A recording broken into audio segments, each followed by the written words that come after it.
Hello students, welcome to the lecture. आज के lecture में आप सभी का स्वागत है। आज हम आर्टिकल्स जो हमने आर्टिकल्स पढ़े, अब आर्टिकल्स क्या थे हमारे ए, एन और द, और इसके साथ हमने इनके रूल्स भी पढ़े थे और किस तरीके से क्वेश्चंस हमारे एग्जाम में पूछे जाते हैं और किन बातों का हमें ध्यान रखना होता है आर्टिकल्स में। आर्टिकल्स नाउन के साथ यूज होते हैं और आर्टिकल्स सब्जेक्ट ऑब्जेक्ट के लिए आते हैं, तो हमने ये सारी बातें पढ़ी। अब आर्टिकल्स सिंगुलर प्लूरल नाउन्स के होते हैं, काउंटेबल्स के साथ होते हैं, अनकाउंटेबल्स के साथ होते हैं।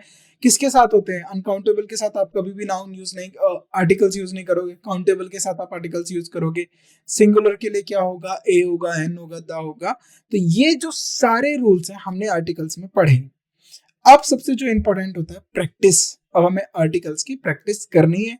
अब प्रैक्टिस किस तरीके से करनी है? अब हमें क्वेश्चंस के थ्रू प्रैक्टिस करनी है।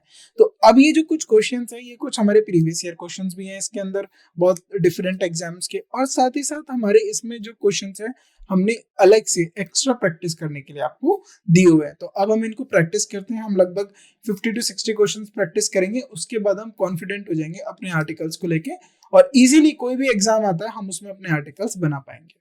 तो सबसे पहले क्वेश्चन नंबर 1 से स्टार्ट करते हैं।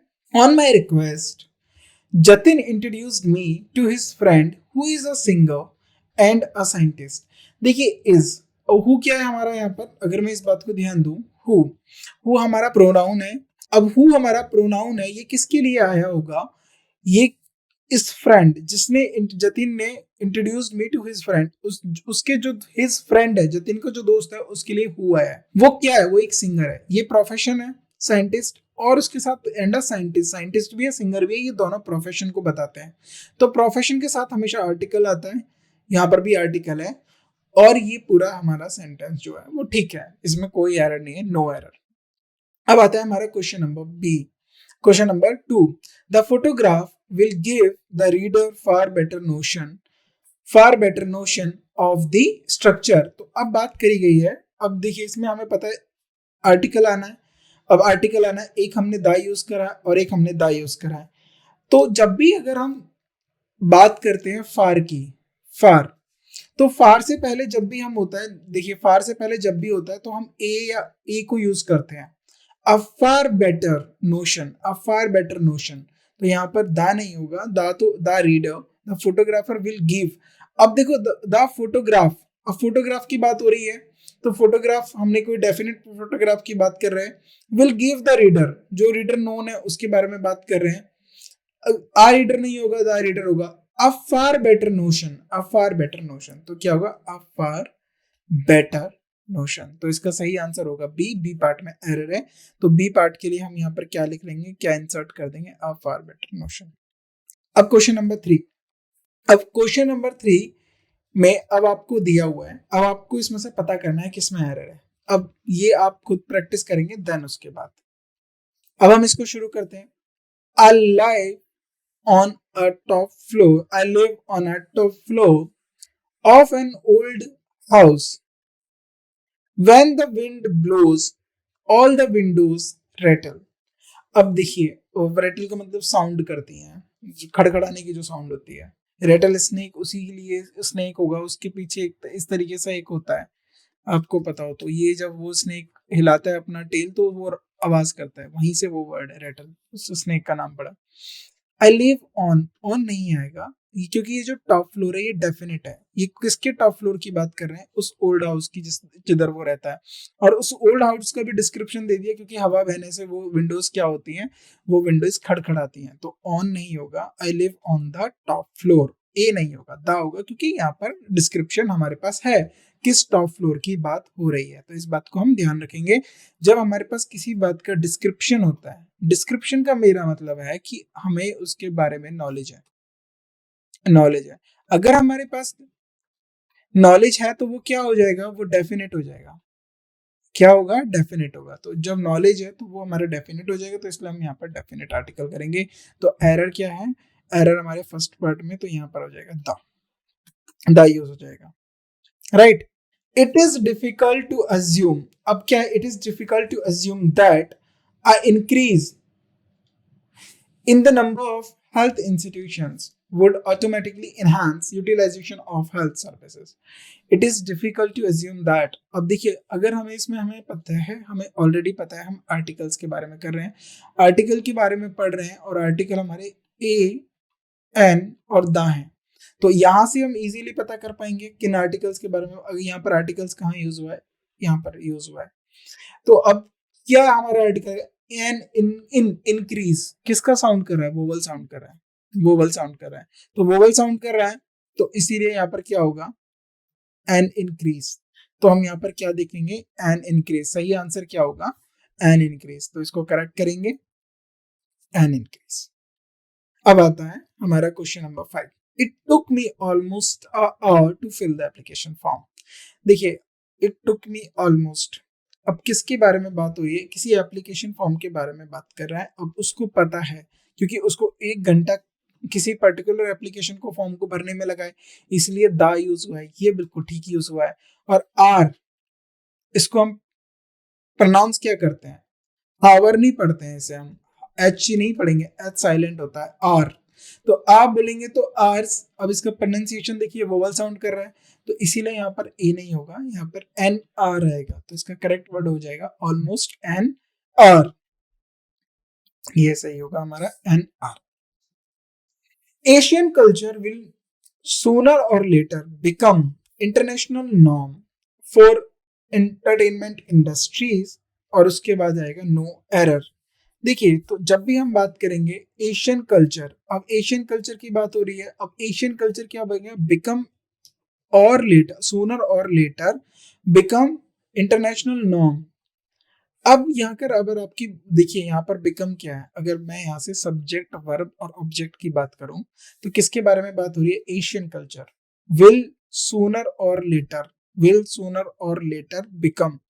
अब ये नाउन हो गया मेरा, बिकम क्या बिकम होगा, नॉर्म बनेगा। नॉर्म क्या है हमारा, यहाँ पर ऑब्जेक्ट है, ऑब्जेक्ट है, किसका ऑब्जेक्ट है, ये हमारा इसका ऑब्जेक्ट है। तो नॉर्म जो होता है वो एक हमारा कॉमन नाउन होता है।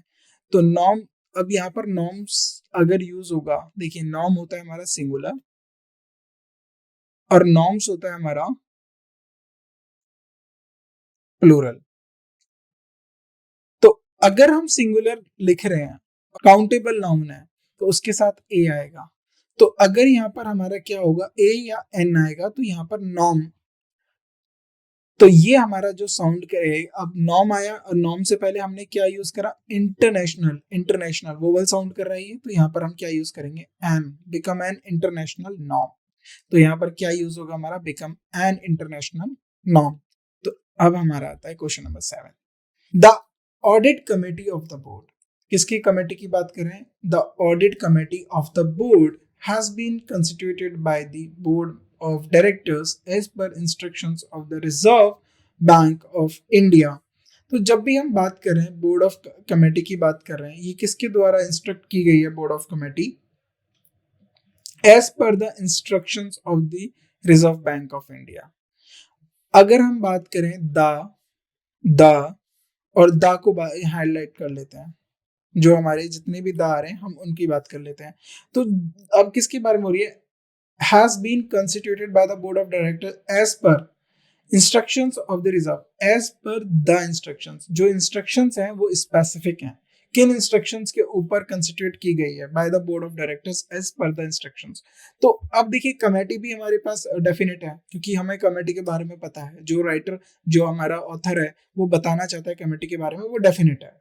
बोर्ड भी जो है वो बता रहा है किस, जो बोर्ड है हैज बीन, जो बोर्ड ऑफ डायरेक्टर्स हैं, तो जो इंस्ट्रक्शंस हैं वो भी डेफिनेट है। वो इंस्ट्रक्शंस किसने दिए हैं, आरबीआई के। तो इसीलिए यहाँ पर हमारा द आएगा, क्या यूज होगा, द। सही आंसर होगा द। तो यहाँ पर हम क्या यूज करेंगे, the. Next question, Ramesh has been both an intelligent and hard working chap. अब देखिए इंटेलिजेंट, अब यहाँ एंड के साथ यूज हुआ है, यहाँ पर इंटेलिजेंट और यहाँ पर हार्ड वर्किंग। तो इसको मैं दोबारा रिराइट करता हूँ, एंड हो गया हमारा, एंड के साथ दो नाउन लिए हैं, इंटेलिजेंट, और इसके साथ हमने क्या लिया, हार्ड वर्किंग, हार्ड वर्किंग। दो हमारे पास क्या है, दो एडजेक्टिव हैं, रमेश हैज बीन बोथ, वो इंटेलिजेंट भी है हार्ड वर्किंग भी है, और उनके लिए हमने क्या यूज करा, ए लगेगा। अब इंटेलिजेंट के लिए एन यूज कर लिया तो हार्ड वर्किंग के लिए ए लगेगा। इसके पीछे का रीजन है कि जो हमने जो आर्टिकल लगाया है यहाँ पर, हमने एडजेक्टिव बताया है कि वो हार्ड वर्किंग भी है। अब कैसे, देखिए फॉर एग्जाम्पल ये एंड कंजंक्शन है, इसको मैं ऐसे लिख सकता हूँ, Ramesh has been intelligent chap since his childhood, Ramesh has been hardworking chap since his childhood. ये दो मैंने आपको बातें करी, ए और बी। अब इसमें हमारा नाउन कौन है, हमारा नाउन है चैप। चैप का मतलब boy, young boy, young boy, boy basically कहेंगे यंग बॉय। तो अब हमने इसमें चैप का मतलब बता दिया। चैप हमारा क्या है, यहाँ पर नाउन है।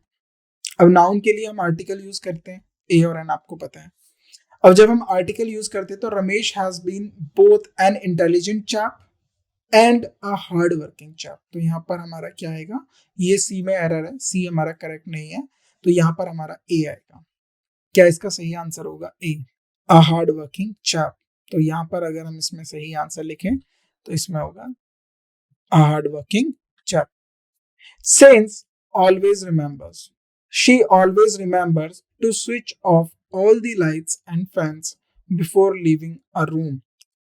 अब देखिए जब हम बात करें सिंस, अब यहाँ पर क्या है, she always remembers, क्या रिमेंबर करती है वो, to switch off all the lights and fans before leaving a room, या वो रूम से निकलने से पहले। अब देखिए रूम्स है, रूम्स के साथ तो ए तो होगा नहीं, आपको एरर तो यहाँ पर दिख ही जाएगी, रूम के साथ ए तो नहीं होगा। बिफोर लीविंग द रूम्स, तो रूम से निकलने से पहले वो ये इंश्योर करती है कि सारी जो लाइट है वो बंद रहे। तो यहाँ पर हमारा जो आंसर होगा वो होगा हमारा रूम्स, द रूम्स। तो इसका सही आंसर क्या होगा, द रूम्स। तो इसको ठीक करेंगे, हम यहाँ पर लिखेंगे द रूम्स। तो नेक्स्ट अब हम आगे बढ़ते हैं अपने अगले क्वेश्चन में, लिविंग अ रूम नहीं होगा, लिविंग द रूम्स होगा। Question number 10, this is the only one of his poems, of his, देखिए ऑफ के साथ प्लूरल आ गया, ठीक है, that is worth reading. This is the only one, अब ये किसकी बात कर रहा है, ये एक इकलौती ऐसी पोएम है, this is the only one of his poem, right. अब अगर हम इसकी बात करें, ये किसी की कंपैरिजन की बात कर रहे हैं, पोएट की कंपैरिजन की बात कर रहा है, तो this is the only one. अब specifically only one of his poems that is worth reading, वो एक ऐसी ही पोएम है जो वर्थ रीडिंग है। तो यहाँ पर द नहीं होगा, this is the only poem. Only का मतलब है, ओनली वन पोएम का मतलब है सिर्फ ये एक ही है जो उसकी पोएम्स, बहुत सारी पोएम्स में से ये एक ही पोएम है जो वर्थ रीडिंग है। और वो पोएम यहाँ पर बताया ही नहीं, मेंशन नहीं है, तो यहाँ पर दा नहीं होगा, यहाँ पर ए होगा। This is a only one of his poem, ये उनकी एक, ओनली वन का मतलब ये वहां पर हाईलाइट कर रहा है, ए यूज होगा यहाँ पर, दिस इज दा नहीं होगा, यहाँ पर ए यूज होगा। अब आता है हमारा question number 11, if we examine the saturation aspect, the enterprise market is a short term revenue by programs। तो जब अगर हम यहाँ पर बात करें तो if we examine the saturation aspect, the enterprise market is short term revenue by buying। अब ये revenue, a short term revenue किसकी बात हो रही है, a short term revenue buying programmes. अगर आप यहाँ इस पूरे स्ट्रक्चर को देखें तो यहाँ पर ए आएगा, यहाँ पर ए आएगा क्योंकि यहाँ पर ये हट जाएगा, तो यहाँ पर ए आया है। अब ए किसके लिए आया है, अब नाउन है, ए आर्टिकल है, देखिए ए आर्टिकल है तो वो नाउन के लिए आया होगा। अब ये किसका आर्टिकल है, अब ये वर्ब है, इज वर्ब है, the enterprise market is, the enterprise market ये हमारा सब्जेक्ट हो गया, ये हमारा सब्जेक्ट हो गया, enterprise market is a short term revenue, short term revenue buying programmes. तो प्रोग्राम्स ये क्या है, यहाँ पर इन्होंने बता दिया, ये हमारा नाउन है। अब ये कैसा है, ये प्लूरल है। अगर आप इस बात पे ध्यान दें, प्लूरल है तो प्लूरल के साथ कभी ए और एन यूज नहीं होते हैं, क्योंकि ए और एन हमारे वीकर फॉर्म किसके होते हैं, ए और एन हमारे वन के वीकर फॉर्म्स होते हैं। तो यहाँ पर जो यूज होगा वो यहाँ पर सिर्फ प्रोग्राम होगा, नॉट प्रोग्राम्स। तो यहाँ पर प्रोग्राम्स नहीं होगा, प्रोग्राम होगा, तो ये गलत है, यहाँ से हम एस को हटाएंगे, डी इसका सही आंसर है। We are an UK based consultancy firm, तो ये किसकी बात कर रहा है, जो यूके बेस्ड कंसल्टेंसी फर्म है। We are an UK based consultancy firm and have been retained to provide service to an Indian client.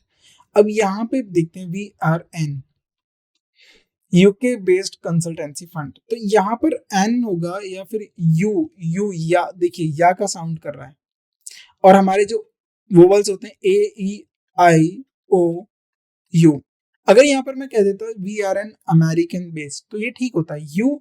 अब ये जो हमारा यू है वो अम्ब्रेला जो होता है, अम्ब्रेला जो आपका अम्ब्रेला होता है वो आपका कॉन्सोनेंट वो वोवल साउंड करता है, बट ये या का साउंड कर रहा है, तो ये जो साउंड कर रहा है ये हमारा वोवल साउंड नहीं है, तो वोवल साउंड नहीं है तो यहाँ पर ए आएगा, a UK based consultancy firm, तो यहाँ पर ए आएगा we are a UK based consultancy firm. अब आता है हमारा question number 13, what kind of a man are you. अब ये पूछ रहा है what kind of a man are you. अगर आप इसको देखें what kind of a man are you,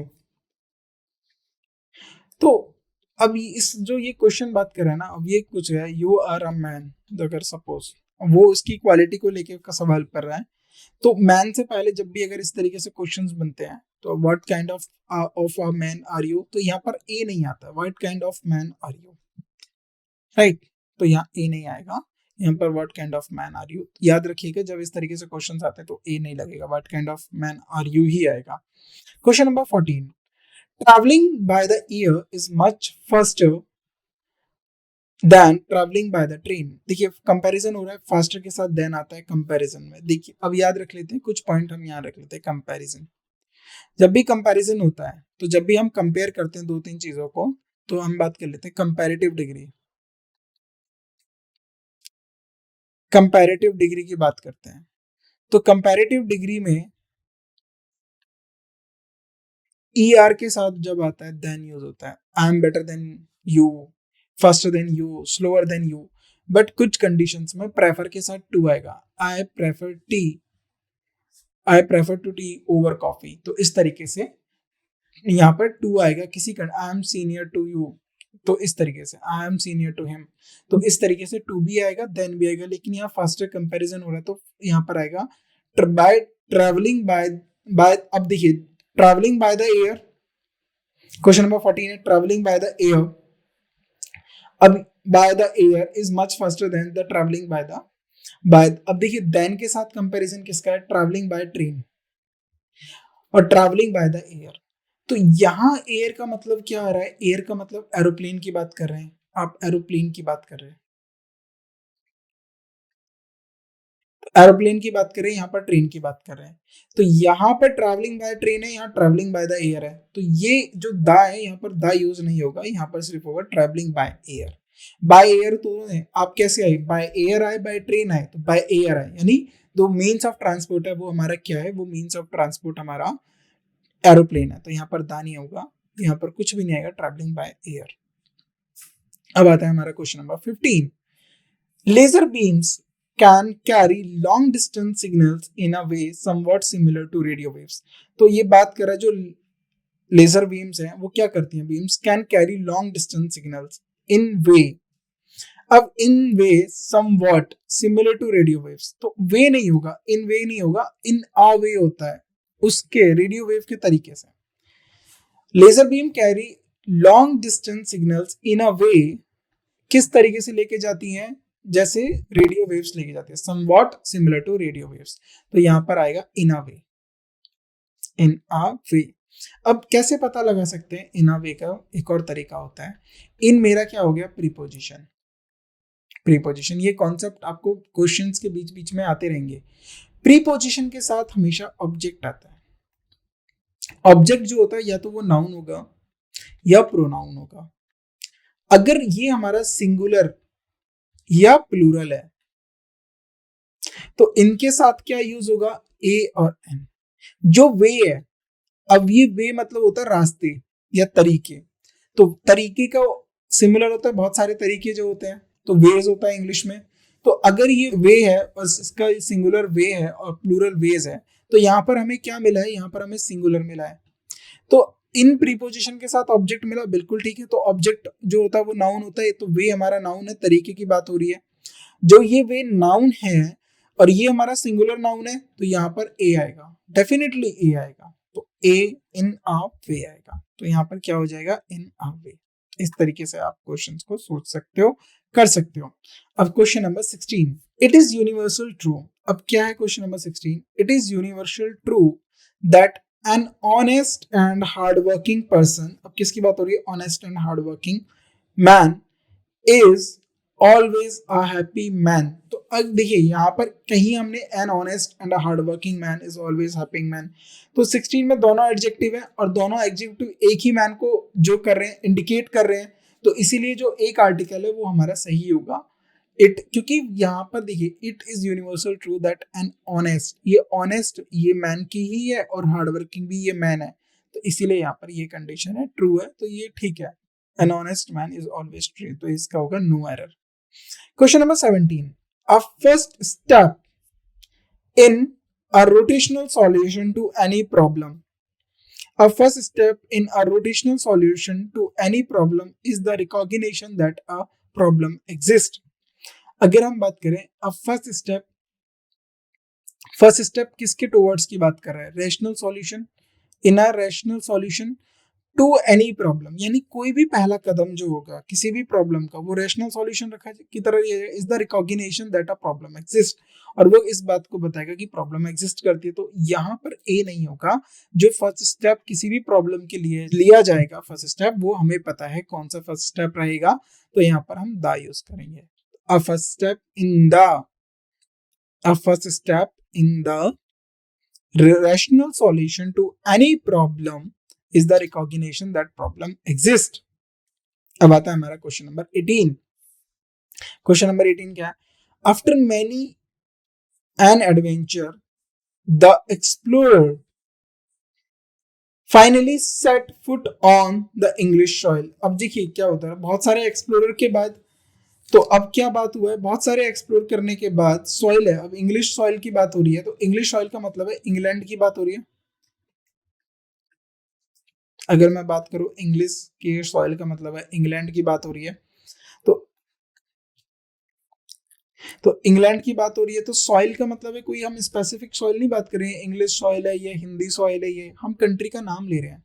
तो जब हम कंट्री का नाम ले रहे हैं, after many an adventure the explorer finally set foot on England, foot on England, यानी इंग्लैंड पे उसने पहला कदम रखा, तो द नहीं होगा, फुट ऑन इंग्लैंड। तो यहाँ पर हम एरर यहाँ से हटा देंगे, ऑन द इंग्लिश सॉइल नहीं है, ये सॉइल को नहीं बता रहा है, ये नहीं आएगा, ये इंग्लैंड को बता रहा है, कंट्री का नाम बता रहा है, तो इसलिए यहाँ पर द नहीं होगा, ये इंग्लैंड को इंडिकेट कर रहा है, on English soil, on English soil, तो यहाँ पर द नहीं होगा। ये इंग्लिश सॉइल हमें किसको रिप्रेजेंट कर रहा है, यहाँ पर हम देखेंगे ये हमें इंग्लैंड को रिप्रेजेंट कर रहा है, इंग्लैंड को रिप्रेजेंट कर रहा है। Question number 19, the children who have had good pre school education are most likely to outdo other children at school. देखिए अब इसकी क्या बात हो रही है, जो चिल्ड्रन होते हैं, जो छोटे बच्चे होते हैं, हु हैव हैड, जिनके पास गुड प्री स्कूल एजुकेशन होती है। अब देखिए गुड प्री एजुकेशन स्कूल की बात कर रहे हैं, तो अब यहाँ पर अगर मैं नाउन की बात करूं, अब हु हैड, अब ये वर्ब हो गया हैव हैड व्हाट, एजुकेशन की बात हो रही है, एजुकेशन की बात हो रही है, नाउन है, who have had a good pre school education, तो यहाँ पर क्या होगा, ए यूज होगा, a good pre school education, तो एरर हमारे बी वाले पार्ट में होगी, तो यहाँ पर होगा a good pre school education. Questions बहुत इजी हैं, आप इजीली बना पाओगे और कर भी लोगे और इसमें अच्छा स्कोर भी करोगे। The teacher drew an attention of the boys to the importance of regular practice. अब टीचर ने अटेंशन किसके लिया, a teacher drew an attention of the boys to the, किसके लिए, किसके लिए अटेंशन को ड्रॉ करा गया।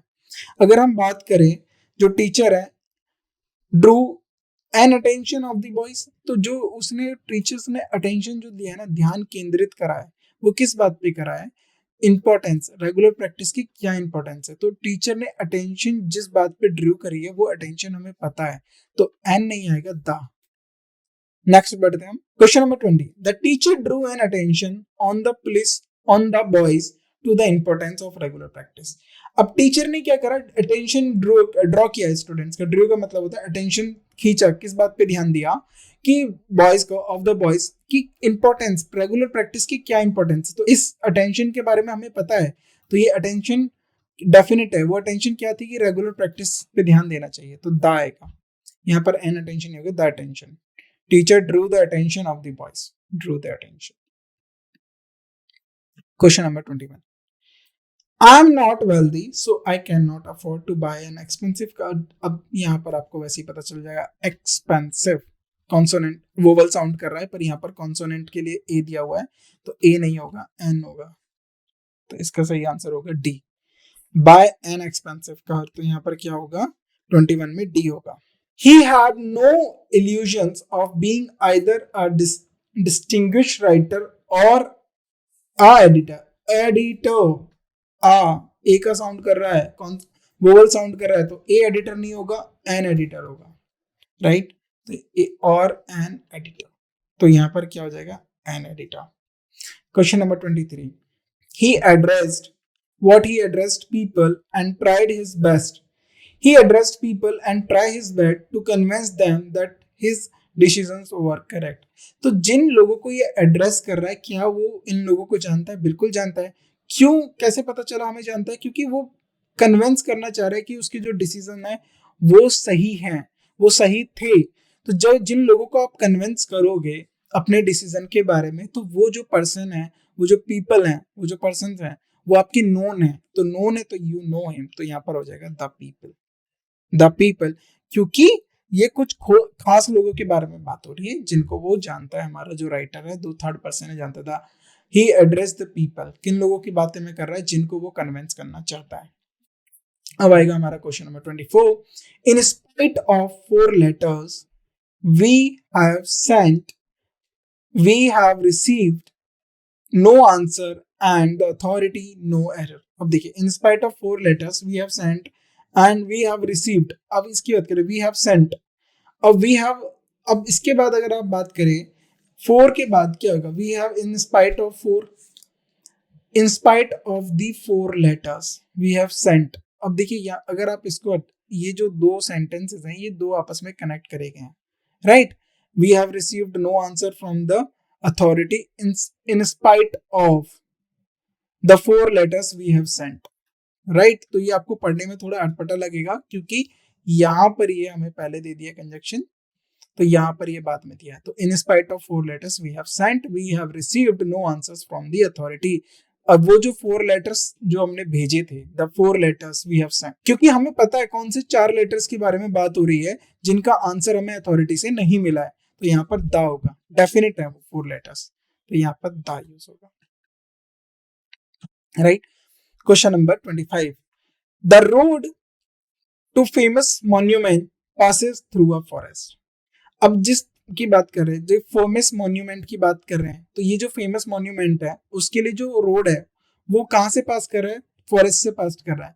क्या ये फॉरेस्ट नोन में है? बिल्कुल है, क्योंकि हमें कैसे पता चला है कि ये नोन में, क्योंकि ये जो रोड है जिस फॉरेस्ट से पास कर रहा है, तो वो जो फेमस मॉन्यूमेंट के लिए जो ये रोड जा रहा है किसी पर्टिकुलर फॉरेस्ट से पास कर रहा है। तो अब मैं आपको बात बताता हूँ, आप यहाँ से फॉर एग्जाम्पल देहरादून जाते हैं, अब देहरादून, दिल्ली से देहरादून जाते हैं, और आप कि आपका वो जो रोड है किसी फॉरेस्ट से पास करता है, तो जब आप जाएंगे तो आपको वो पता चलेगा वो किस फॉरेस्ट से पास कर रहा है। तो यहाँ पर जो हमारा होएगा फेमस, अब देखिए, अब ये जो रोड पास कर रहा है किसी भी फॉरेस्ट से, और जो वो मॉन्यूमेंट है, the road passes through a forest to famous monument, तो जो फेमस मॉन्यूमेंट है उसके लिए हमेशा द आता है, क्योंकि रोड आपको नोन में, क्योंकि आपको उस रोड के बारे में पता है।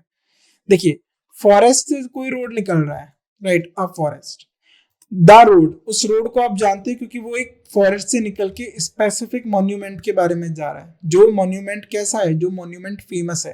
तो ये इसका एडिशनल डिस्क्रिप्शन है, क्या है वो, फेमस है। तो the famous monument passes through a forest. अगर यहाँ पर फॉरेस्ट हमें नोन होता तो हम द फॉरेस्ट भी कर सकते थे, तो लेकिन अगर यहाँ पर द नहीं, यहाँ पर एज है ऑलरेडी, ये ठीक है, लेकिन यहाँ पर द नहीं है क्योंकि मॉन्यूमेंट फेमस है और ये हमें पता है, तो यहाँ पर हो जाएगा द। तो क्वेश्चन 25 हमने आज डिस्कस किए, बाकी के क्वेश्चन हम नेक्स्ट वीडियो में डिस्कस करेंगे, नेक्स्ट लेक्चर में डिस्कस करेंगे। आपको रूल्स पे ध्यान देना है, पढ़ना है और ये देखना है कि किस चीज के बारे में डेफिनेट नॉलेज है, किसके बारे में राइटर ने हमें बता दिया है, तो उसके लिए द यूज होगा। जो हमारा वोवल साउंड हो रहा है उसके लिए एन यूज करेंगे, जो कॉन्सोनेंट साउंड है ए यूज करेंगे। तो इन बातों को खास ध्यान देना है जब हम मिक्स्ड एरर प्रैक्टिस करेंगे, जिसमें हमें नहीं पता है वो नाउन है प्रोनाउन है, तब हमें वो ये सारी चीजें वहां पर काम आएंगी। Thank you.